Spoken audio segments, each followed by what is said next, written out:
Hi people, welcome to another video. We are doing an unhaul. I have a stack of books in the closet that I know I want to get rid of, but this weekend I was adding all my owned books to my Storygraphs, and I just came across some books that I don't really want anymore. And once I made the decision that I didn't really want them anymore, but I left them be just for the sake of getting through cataloging everything, I just want them gone. So we're doing an unhaul. We'll get to the stack of books over there later. I don't even know if it'll be today, but it's really on my heart right now to get rid of these books that I don't want. Excuse all the layers. It's freezing in Georgia right now. Like feels like 8 degrees or something. So it's fleece inside vibes. So this is what the shelf looks like right now because I've got too many books to read. They don't even all fit. But we're just gonna go shelf by shelf, and I'm going to talk about my feelings and maybe resort some stuff as we get rid of some books. Okay, love you. Okay, so starting with my bottom shelf, these books are all red, with the exception of The Hobbit. I keep it there because it fits perfectly in that little cubby, but I actually haven't read it. Otherwise, everything on here is red. Mostly, I only keep books that I rate rather highly or that I want to have for a particular reason. Like Earthlings, I don't think I loved, but I love the cover, and also it's such a weird book that I do think I want to reread it at some point in my life, so it's staying. There's only one book on this shelf that I actually don't want anymore, and that is The Death of Bees by Lisa O'Donnell. So this book, The Death of Bees, is about these two girls whose parents are dead and they bury them. I can't remember if we know what happened to the parents or we don't, but essentially we've got these two orphans, but they don't want to leave their house. Like they want to go about business as usual, even though both their parents are dead. And then they also have this neighbor figure, and he's fine. I don't know why I said figure like that. Like I'm Canadian. Neighbor figure. I remember loving this book back in 2021, I think. I would have said it was my favorite book of the year. But, well, tied with Sometimes I Lie by Alice Feeney. And that book has really stood the test of time for me. And this one hasn't. I don't think I would like it anymore. I think it's a YA mystery, technically. And that just doesn't really sound up my street right now. I did stamp it back when I was big into that, so I'll probably end up putting it in like a little free library, because I think if I went to Half Price Books, I bought a book and then I saw it was stamped, I don't know if I would like that very much. I'd be like, I don't want other people's stamped books, but maybe some people don't care. I don't know. It should just be about the reading and not about the book, but sometimes it is. Sometimes it is. So yeah, this book, I don't feel the need to hold on to. I definitely loved it when I read it, and that's enough for me. Okay, so now we're gonna move on to the next shelf. So these are mostly unread books. Some of these I have read, but I need to continue in the series. So that's kind of everything here in the middle. And then mostly everything on this shelf I've had for a really long time. And that's why it's here, because I really want to prioritize it and get through it. But some books I've just had for so long that I don't actually think I want them anymore. I think mostly everything in here is good, except for, I'm going to pull off the Dead Romantics. I just read the 7-year slip, and I didn't love it. So I want to see if the synopsis of this is interesting at all.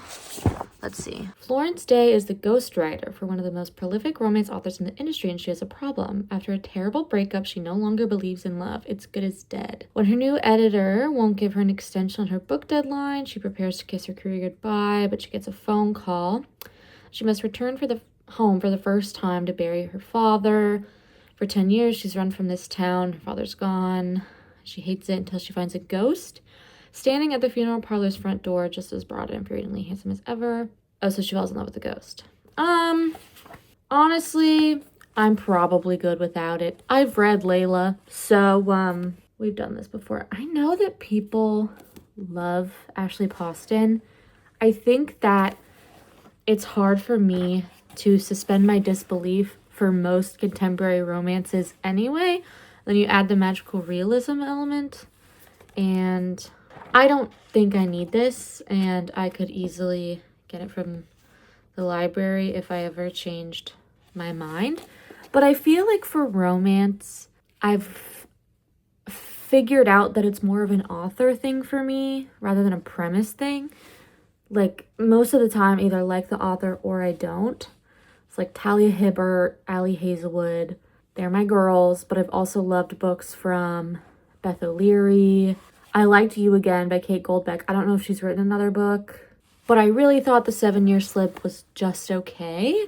And I really, really don't like when the girl, like, doesn't believe in love anymore. I feel like that's really overdone, and it's always, like, such a petty excuse for not letting yourself feel all your feelings. It's like, you don't believe in love.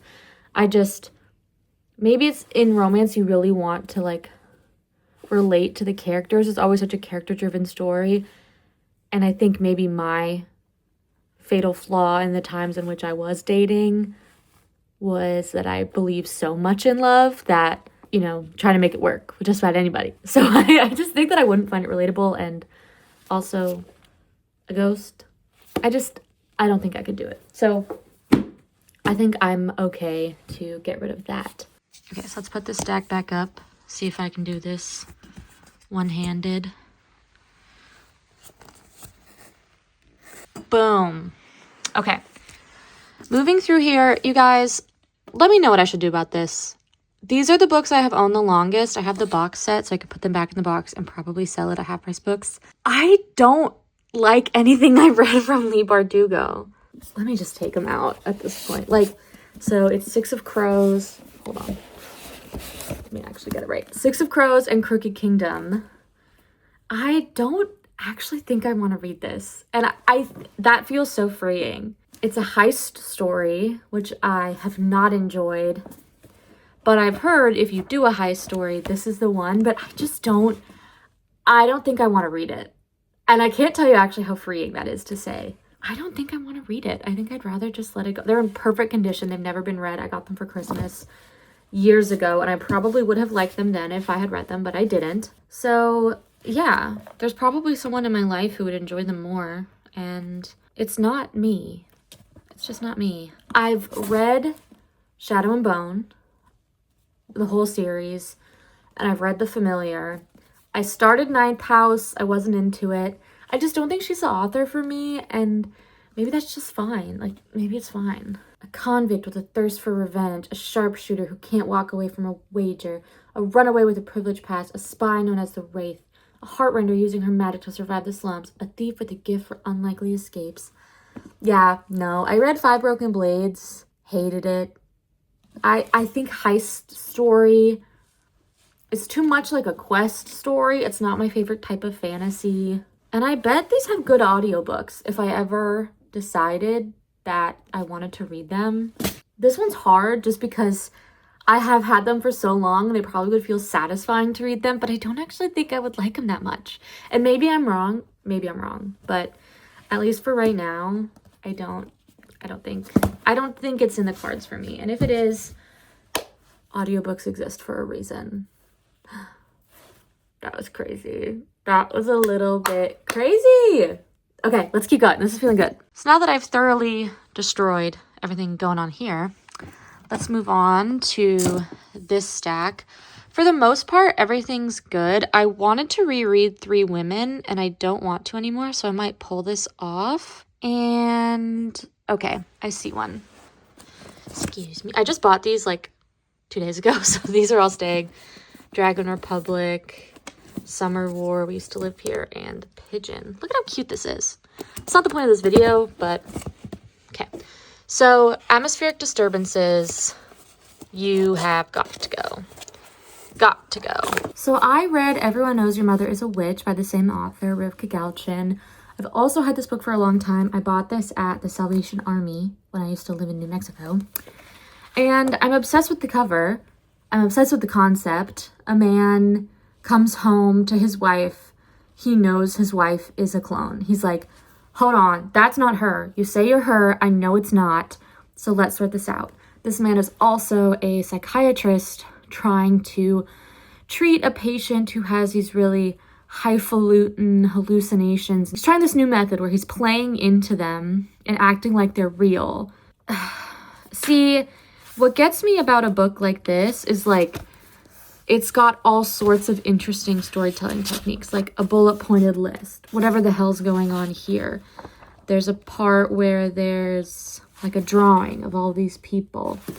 That always adds such an interesting element, and I love it. Like there's a letter, all sorts of good stuff. I've gotten halfway through this book before, sometime in the middle of last year, and didn't finish it. I was like, well, I'm not really feeling it right now. I have never done that before, like a soft DNF. I've definitely like tried a chapter and realized I wasn't in the mood for something, but where I've gotten halfway through and decided maybe another time would be better. I don't think that's true. I think that was my decision that the book's probably not for me. I went through a couple of reviews marked as spoilers just because I wanted to know if this had an open ending or a closed ending, and it's an open ending. And I think when you're dealing with a premise such as, I think my wife might be a clone, I would like an answer to that. And I didn't really love Everyone Knows Your Mother is a Witch. I thought it was a wasted concept. So that might just be a theme here. So I think I'm ready to part ways with this, just accept that it's like a real DNF. I don't need it. I don't want to read it. And I don't want to. Okay, and then let me grab Three Women.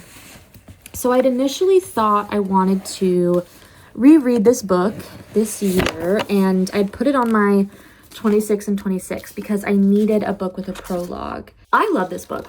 Three Women by Lisa Chiseo is a narrative nonfiction. It's very, very good. It's about women's sexual liberation in a couple of different contexts, following these three women and just what being a woman means to them.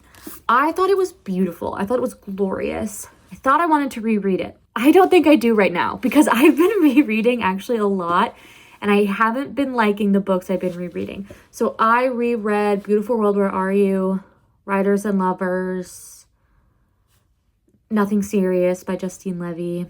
I haven't liked any of them nearly as much.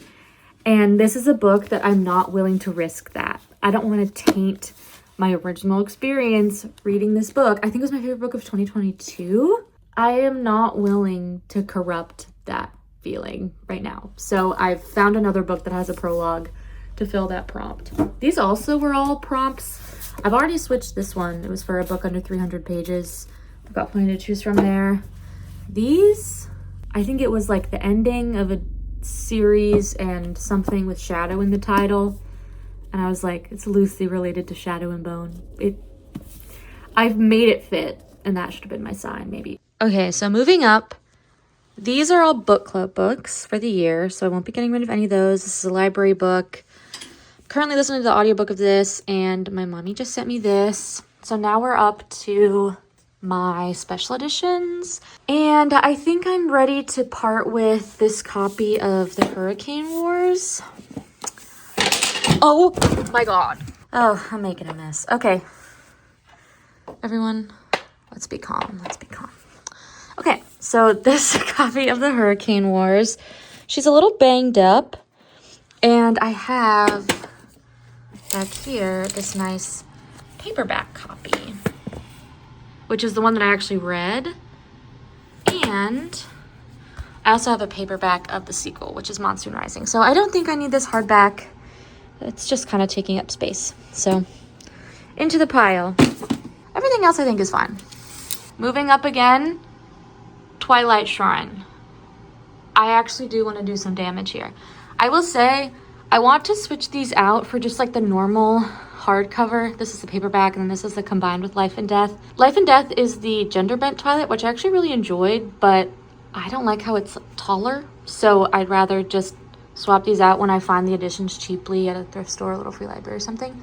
Short Second Life of Bree Tanner, I'm not keeping. I didn't like it. I used to keep everything related to Twilight because I had some sort of completionist mindset, but I don't feel that way anymore. I'd rather just have the books I like. So in that vein, I'm also going to get rid of this Twilight Saga official illustrated guide. I actually really enjoyed this when I read it.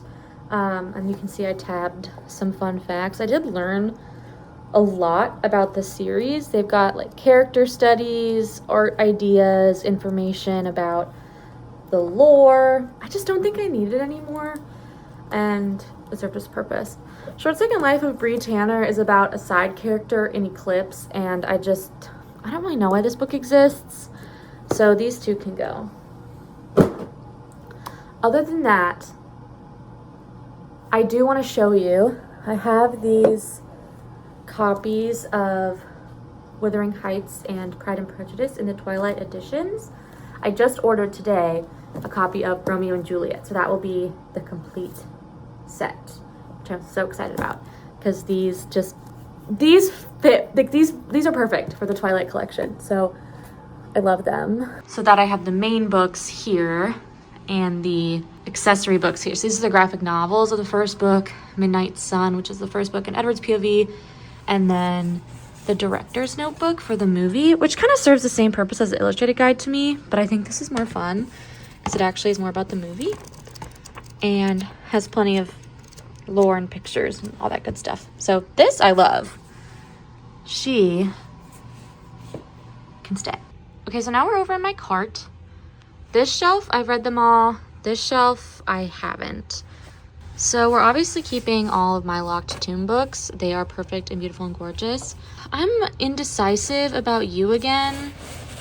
I thought it was good, but it definitely has the like main girl doesn't believe in love, doesn't believe she deserves love. I really enjoyed it. It wasn't a favorite. I don't know. I don't think I'm ready to get rid of it yet, but I might change my mind later. So if you see it in an unhaul later, you know why. So in the back here are all the first books in a series that I'm hiding from myself so that I don't read them right now because I'm in the middle of so many series. So all of these can stay. And then we have some books that I have read here. I think I actually want to keep all of these. I go back and forth about unhauling this Best American Food Writing. There were some essays I just loved, and I think I would reread. This is also my trinket shelf, so ignore all that. But I think everything on here I want to keep, at least for now. So that was actually super uneventful, but I have more books hiding in my desk. So behind this unassuming shelf, I have even more books. Yeah. Oh yeah. Okay. Guys, I'm not gonna like this book. I'm not going to like this book. This is Tress of the Emerald Sea by Brandon Sanderson, and of course it's on the bottom of this very tall and heavy stack. I'm not going to like it, and I know this about myself.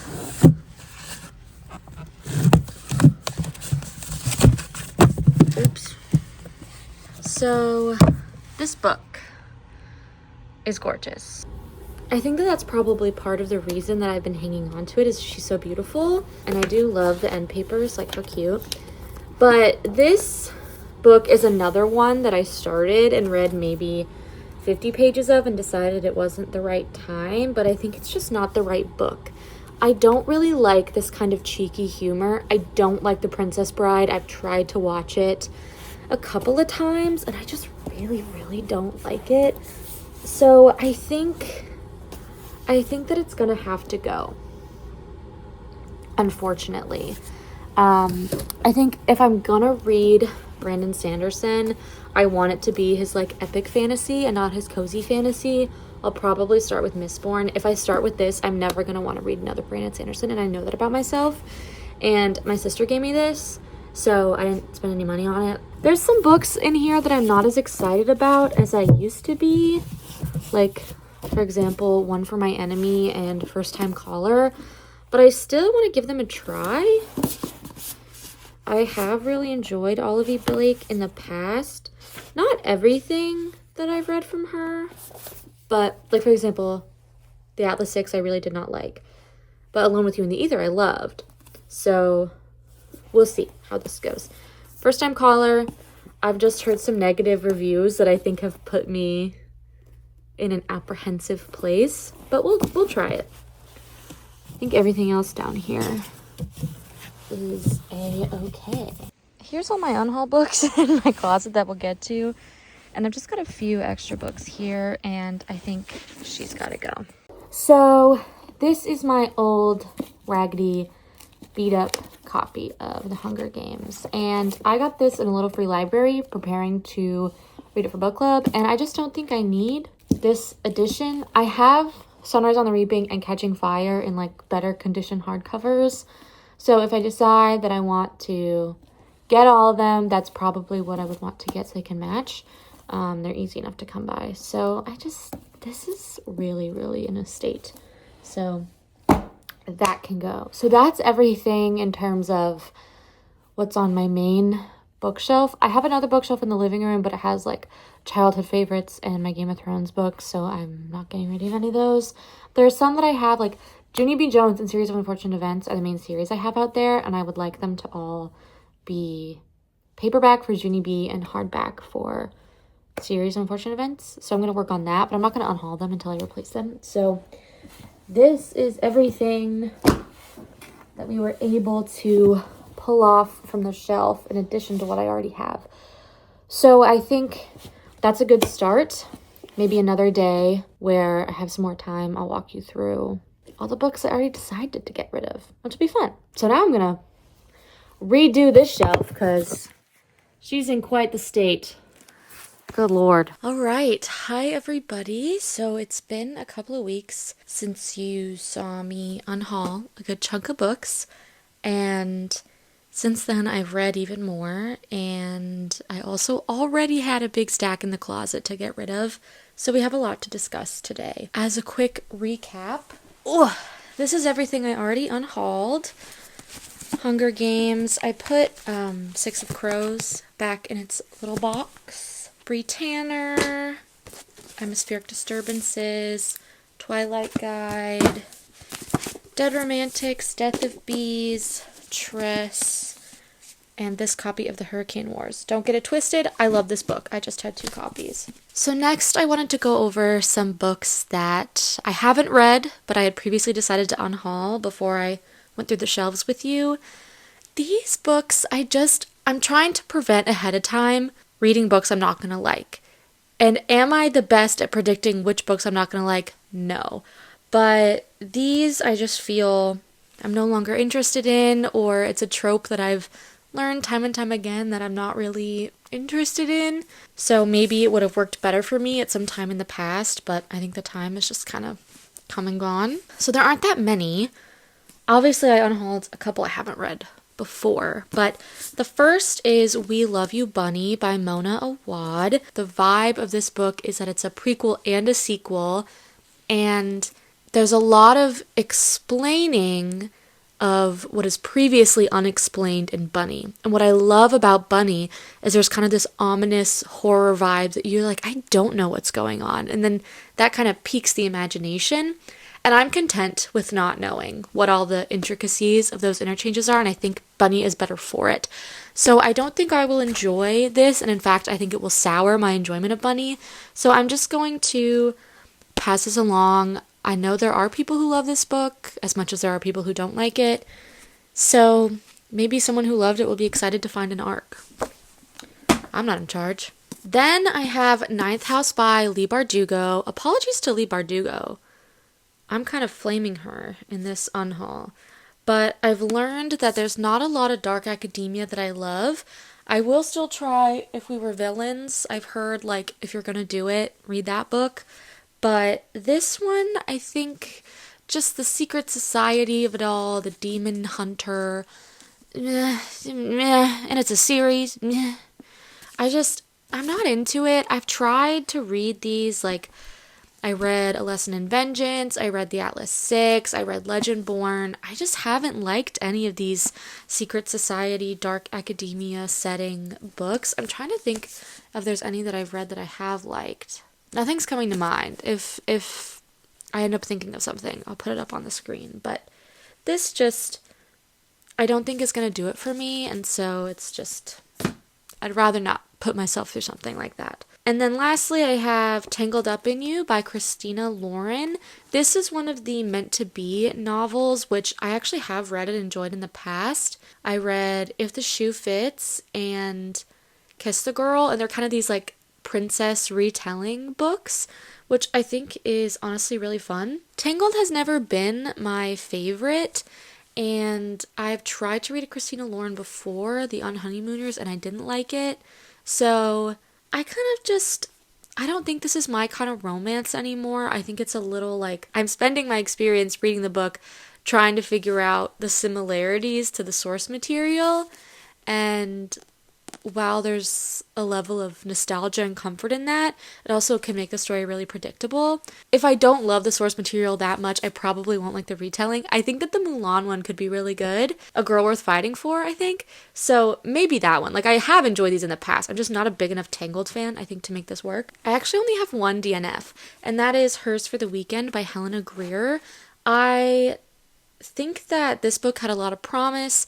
Basically, we're following a very successful Southern Belle lawyer type who needs a date for her ex-girlfriend's wedding, and she ends up taking a waitress in her town that she's got the hots for, and the two of them lust after each other from the beginning, which could be fun and awesome, except for there's a bajillion characters in this book, and it's an interconnected standalone, yet it's not really. I felt like because of all the characters, they try to introduce them in like a single sentence, and they all clearly have had these interactions in the past that matter, and this is the setup that I'm most interested in, this like fake wedding date, but they actually do like each other, but there's things kind of holding them back. I enjoyed the setup, but I just think the interconnected standalone of it all was trying, so that's gotta go. So now we're gonna go into the books that I have read. I think there's kind of tiers here. There's books that I've read and really did not like, books that I read and felt neutral about, books that I've reread, and books that I read and enjoyed but don't feel the need to keep. So the first book that we have is Objects of Desire by Claire Stanovich. This is a short story collection. I know that I've read this. Could I tell you anything about it? No. This could have just been like an email of ideas for short stories, because I felt like she would introduce it and not go anywhere. Some people think that's the point of a short story, is for it to be an idea, but I don't think so. I think it's a fully fleshed idea from beginning to end, but explored in a lesser amount of words. I have nothing to say about it because I just felt like it was a waste of space, which is kind of mean. But I love short stories, and this fell flat for me. Then I have Well Actually by Maisie Eddings, which I probably should have just DNF'd, but I didn't. I think this is just the character for me. Her kind of shtick is that she's mean and guarded, and I guess I thought she would soften through the course of the book, but it's actually more about finding her equal in terms of who can constantly take that energy, and to me I found it very draining and grating. And also the whole premise is that she hosts this sausage talk TV show where she eats hot dogs with celebrities. We see that like once. So, I don't know. I didn't love it, but I can see why people who feel quite guarded toward relationships would see themselves in this book. Then we have a stack of books that I'm like neutral to upset about. The first is The Obelisk Gate by N.K. Jemisin. I love the 5th season. The first book of this series is so good. We're following this group of people who have this magic called orogeny, where they're able to manipulate the earth. Like, think of stone, dirt, water type magic. It's so good that the second book, it just really falls flat. In the first book, you're following multiple people with multiple different, purposes for whatever's going on in their life, and you're exploring the magic system. And then in this book, it becomes very narrow in focus, and also has this tonal shift that makes it feel very cheesy and just completely underutilizes the concept. So this book, I'm going to unhaul. I kept the first one because I love it. I never bought the third one. I have read it. I felt very similarly about it. I'm going to pretend it's a standalone type deal. So this one's got to go. All right, then we have Great Big Beautiful Life by Emily Henry. I think that this book I probably would have enjoyed a lot more earlier in my reading journey. Now that I have read books similar to this, where we're following the expose of a celebrity who's now at the end of her life, end of her journey, following her family dynamics, I feel like I've kind of seen it all before and nothing was quite surprising. and I didn't necessarily love the main male character. I thought he was just kind of there. So it was nothing really for me to grip onto, and so I just kind of felt like I was listening to a recap of a bunch of books I've already read. I don't know. I wanted it to grip me, and it never did. I listened to the audiobook, so this is a hardback in perfect condition, so I'm sure it's better in somebody else's hands than mine. Alright, The 7-Year Slip by Ashley Poston.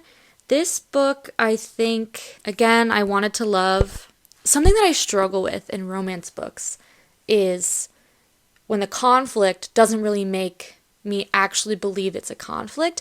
This is a real conflict. They're separated 7 years in time. So that's really interesting, actually. Like, that's cool. I like exploring what otherwise would be an impossible conflict. Like, obviously it's a romance, so they're going to figure it out. But I like seeing that. That part I enjoyed. I guess I just felt like I didn't really connect with the characters, and this was like the third or fourth romance book I've read lately where the main male character is a celebrity chef. I'm just like over it. It's like the same thing where I probably would have enjoyed this a lot more earlier in my reading journey, but I'd already read Savor It, You Again, which has like a copy and paste male main character. So that kind of thing unfortunately does get to me. Then we have Mr. Penumbra's 24-Hour Bookstore by Robin Sloan. I read this pretty recently, and this book would have been so much better if it wasn't written by a man, because there's like this secret bookish society and this old man trying to pass on his legacy to a new guy working in his bookstore. But the guy working in his bookstore is like, everything comes so easy to him. He's of course like a tech wizard genius, no training, so many ins with people who work at Google. His best friend is a boob animator, and so you hear all about jiggly boobs. It's so out of place that, you know, Robin just wanted to write about that. Like, what are we doing? What are we doing here? So this book, I actually liked a lot of what was going on, but some of the actual execution was not great. Okay, this one makes me sad. This is The Immortal Life of Henrietta Lacks.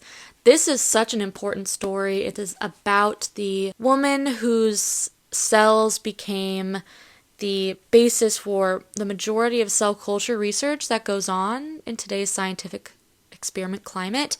And they were taken from her without her knowledge and without any sort of support or repayment to her family. It's finally telling her story in a way that I think actually demonstrates how much good her cells did for the world and how little the world did in return for her and her family. However, the author of this book, the journalist Rebecca Skloot, has one of the most aggravating white savior complexes I've ever read about.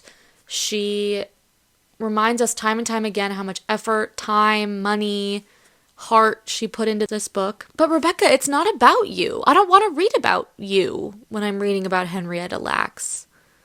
Rebecca, what are you doing here? Rebecca, why? So I think that there are like certain chapters of this that could be read as standalone essays, and it's really cool to see, you know, the photos of her and her family and her cells and where she came from. But Rebecca's stamp on this just took something away that left a sour taste in my mouth, and it's kind of a bummer. Speaking of bummers, Natural Beauty by Ling Ling Huang. I wanted to love this book. I thought I would. It's like a weird goop horror. This girl works at this kind of beauty supplement store, and they have some weird practices. It's signed. It says, "Always remember your natural beauty" by Ling Ling Huang. How fucking cool is that? I just found this to be boring. Like, it was weird, but I didn't think that the weird parts did anything to push the plot forward or cull my interest at all. So this is a bummer. I wanted to be more connected than I was. Something about like the writing style I just couldn't get into, but obviously someone who loved this book will love this copy of it, so might as well bring it back to the universe. I just didn't enjoy it, and I thought that I would, so just kind of a bummer. Let's go to books that I read and enjoyed. I just don't really feel like I need a copy of these anymore. Well, I guess A Court of Mist and Fury, I have the set of the series that they all match, and this is just kind of a one-off of the original covers. And while this is tied for my favorite with the fifth, I don't actually feel like I need 2 copies, so might as well just pass along. But the rest of these I read and don't feel the need to keep. So the first is Anxious People by Frederick Bachman. I actually listened to the audiobook of this really recently, and the narrator did a great job because this book has a lot of characters. You're following a bank robbery kind of gone wrong, and the police officer team that's responsible for figuring out how and why that happened. And I thought it was lovely. I thought it was exactly what it set out to do, and I can see the heart of Frederick Bachman's writing. I don't think I'm itching to read any more of his books anytime soon. Yeah, I enjoyed it for what it was. Then we have The Porpoise by Mark Haddon. He wrote one of my favorite books ever, The Curious Instinct of the Dog in the Nighttime. This is very different. That book is like contemporary, kind of humorous, heartwarming. This is like old, mythical Greek retelling, sad. You're essentially following a girl who is in a situation in which she really needs an escape. And part of that escape comes in the form of a retelling of a Greek myth. And I thought that the writing was stunning. There's so many turns of phrase in here that just really got to me. And there is very, very explicit on-page sexual abuse in this book. So keep that in mind. So this is a retelling of Apollonius, and so that abuse is crucial to the retelling of Apollonius.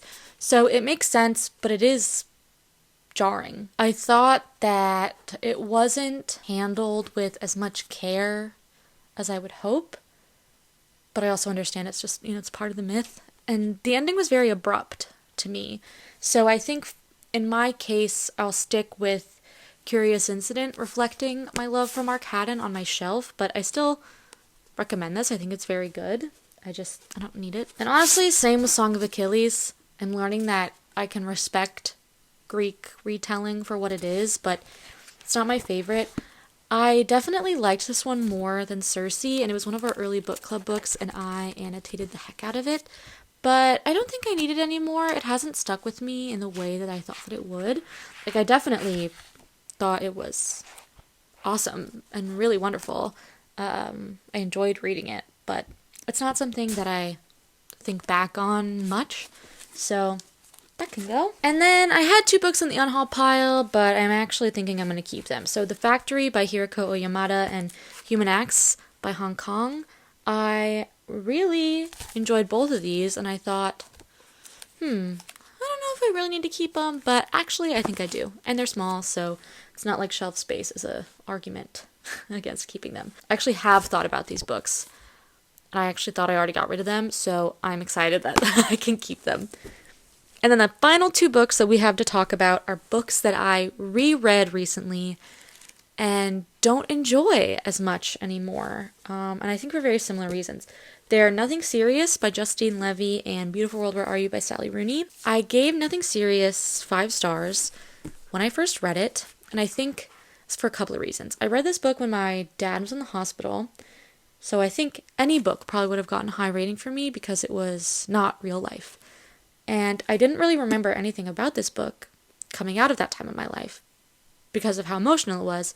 And now that I'm reading it again, I see that it's a reflection of, I liked books about kind of bitter, unhinged women in the past. Like, I read this around the same time as My Year of Rest and Relaxation, and it's honestly a very similar vibe. It's not really doing it for me anymore. I reread it to see if that theme holds still, and if I even like the book when I'm at a more normal state. And the answer is no. So, yeah. And then Beautiful World, Where Are You? It just doesn't have the Sally Rooney rawness that I love. These characters are a little bit more flat to me, and it's a very similar structure to all of her other books, so I imagine that people who don't love her books probably don't connect to characters the way I did not connect to them in this book.